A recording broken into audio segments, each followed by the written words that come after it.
आपके जिला में और जिला के बेगूसराय जिला अंतर्गत साहेबपुर कमाल भुजुंगी उषा महाविद्यालय, ये जो धरती है ये गंगा के पवित्र वहाँ पर जो है बलिया का धरती साहेबपुर कमाल है, जिनके गोद में आज एडजस्ट कर लीजिएगा। यहाँ जो हम लोग उपस्थित हैं। ये समाजवादियों के पुरोधा स्वर्गीय माननीय श्री नारायण यादव, पूर्व नगर विकास मंत्री, जो हमारे समाजवाद के पुरोधा रहे हैं, योद्धा रहे हैं। इस क्रांतिकारी की धरती है, इस धरती पर मनोज बाबू जैसे पूर्व प्रमुख समाजवाद के पोषण करने वाले, महिलाओं को सशक्तिकरण देने वाले बहन ललिता जी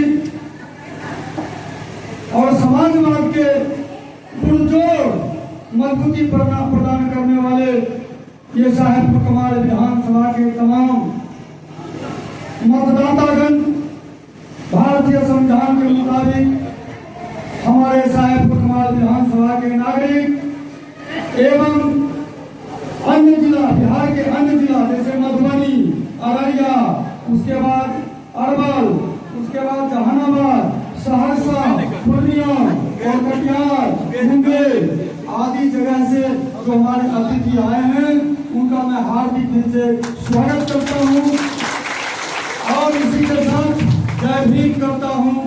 जय भीम। और प्रश्न उठता है जय भीम क्या होता है भाई? तो जय भीम से हमारा मान सम्मान अमानत रहता है, जय भीम से ही हमारी कल्याण हो सकती है, जय भीम से ही हमारा बच्चा पढ़ लिख करके डीएम कलेक्टर हो सकता है, जय भीम से ही हम अपने अधिकार को बचा सकते हैं। तो आप कह सकते हैं कि जय भीम कौन है? जय भीम की नारा आप क्यों लगाते हैं?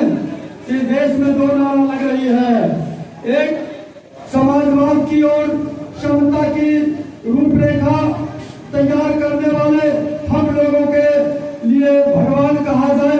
हम तो भगवान को नहीं मानते हैं, लेकिन भगवान शब्द जो है ये मानववादी के ग्रंथ से नहीं आया है, भगवान बुद्ध के त्रिपिटक से आया है, इसलिए हम लोग भगवान कहते हैं।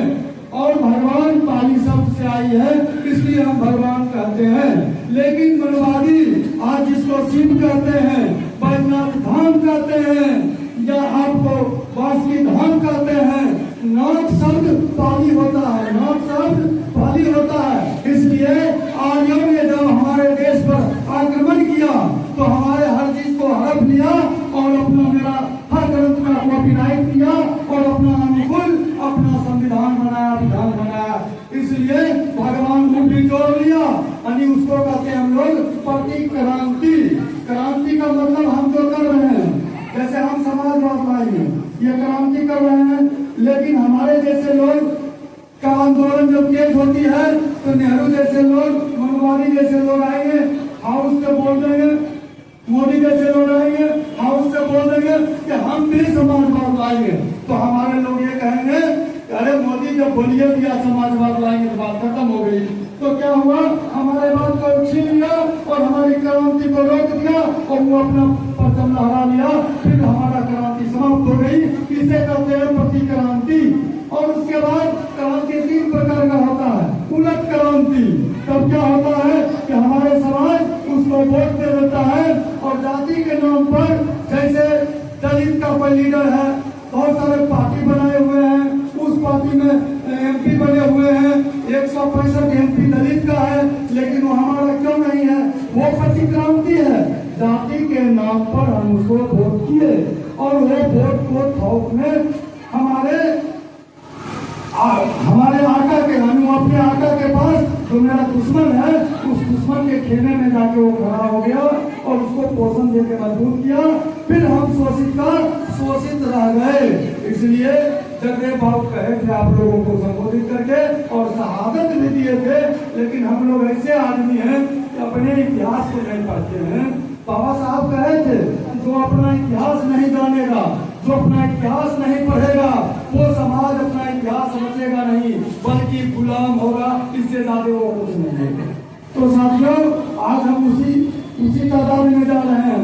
अरस्तु क्या कहा था कि सामाजिक प्राणी हम भी हैं, भेड़ बकरी कुत्ता बिल्ली भी है, लेकिन मनुष्य हम तब है जब राजनीतिक चेतना है।